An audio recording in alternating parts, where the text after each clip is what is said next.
Hello, and welcome to this 8th installment of Arlington Whenever News.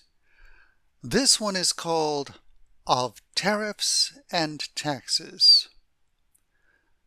I had emailed Arl now for an update on any information they could obtain about Arlington Independent Media and the WERA FM radio station, but all I've received was a message that they would follow up.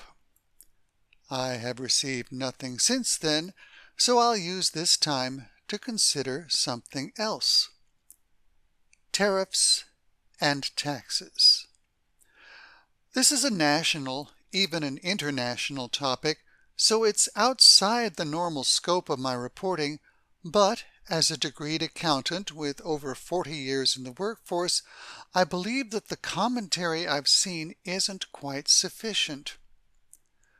A senator recently asked, "Who pays tariffs?" But he did not receive a coherent answer. He then stated that it is the consumer who pays. However, although that may be correct sometimes, it actually depends on decisions made by others. Here is the simplest scenario. A foreign business charges $500 for a product they ship to the United States. Then a 30% tariff of $150 is levied upon arrival, and that is paid by the American business who receives the goods. Before the tariff, that cost was $500, but after the tariff, the cost is now $150 more, for a total cost of $650.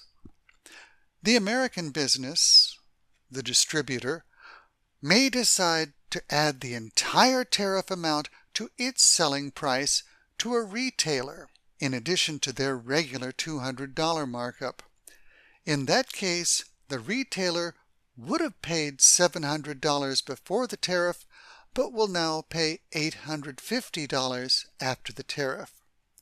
In its turn, the retailer might add another $200 to the price they charge the consumer, so the consumer would have paid $900 for the item before the tariff. If the full cost of the tariff were passed along to the consumer would pay $1,050, an additional $150.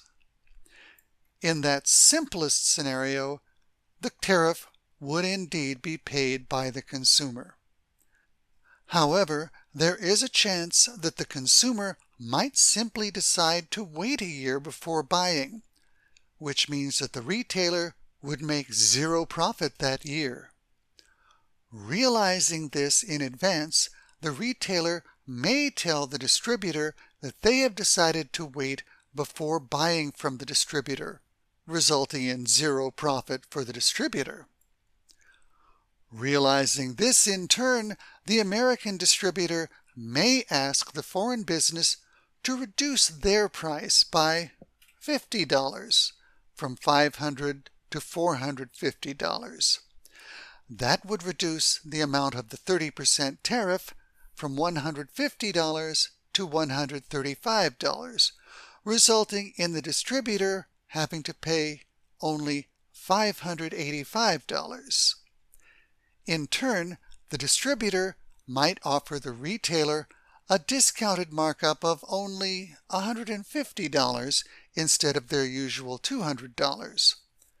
The retailer would then pay $735.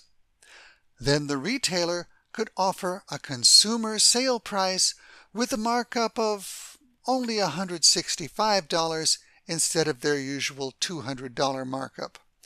That would result in a consumer paying a price of $900, which would be the same as they would pay before the tariff.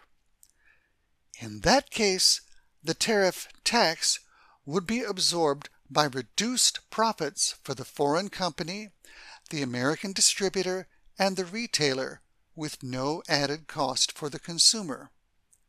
However, the story doesn't end there.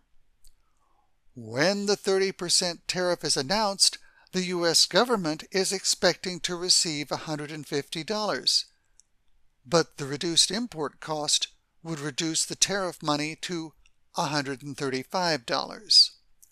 Later, at tax time, the American distributor would include the $135 tariff to their cost of goods sold, thus reducing their federal taxable income. The retailer could also add their $35 tariff increase to their cost of goods sold, with another reduction, this time to the retailer's federal taxable income. While these reductions wouldn't completely offset the government's tariff income, they would reduce the final amount that the U.S. government received well below the $150 initially projected, and also below the $135. Meanwhile, what might happen at the businesses who chose to accept a reduced profit margin? Here are some possible quotes that employees might hear. "Well, it's been a rough year, so holiday bonuses will have to be reduced or skipped. It looks like we'll have to trim staff a little, so we'll redistribute the workload. You'll have to settle for a cost of living increase instead of the normal pay raise for your promotion. The company profit sharing plan is going to take a hit this year." Some viewers may have already heard some other versions of these announcements. In my research, I have already found online articles advising businesses of various other strategies they can employ to minimize the effects they suffer from tariffs. A Google search for, quote, "Can a business deduct tariff costs from their federal taxable income?" will return useful results. In some cases, a business might even be able to raise their prices, blame the tariffs, and actually increase their profits. Some viewers may be skeptical of the markups I used in my scenarios. For them, I offer some of my own real-life experience. In 1976, I produced a record album on a limited scale. I approached a local retailer, offering him a 50% profit on a $5.50 retail price. He said that, even on consignment, he would have to charge customers $7.50 just to put a few albums on one of his shelves, a 50% markup. In addition, when an acquaintance went to the store to purchase one of the albums, the salesperson there interrogated them about the purchase, asking if they were a friend of the band. Kind of an anti-promotion. Ultimately, the questions about tariffs, taxes, and who actually pays depends on the behavior of a lot of self-interested human beings, with the consumers and employees being at the end of the chain. By the way, there's also a kind of nightmare scenario in which all the businesses use percentages instead of dollars for their markups. In that case, the distributor's original $200 markup on a $500 cost would be expressed as a 40% markup, and the retailer's original $200 markup on a $700 cost would be expressed as a 28.5% markup. If that was the case, the distributor's 40% markup on $650 would be not $250 but $260, and their price to the retailer would rise to $910, and the retailer's 28.5% markup on a $910 cost would be $259.35, which means the consumer would be charged $1,169.35. That's why I refer to that as the nightmare scenario. a gruesome thing to contemplate, however unlikely. One final word. Although these scenarios are expressed as mere hypotheticals, they, or some combination or variant thereof, will eventually become actual business decisions. Remember, today's hypothetical will be tomorrow's history.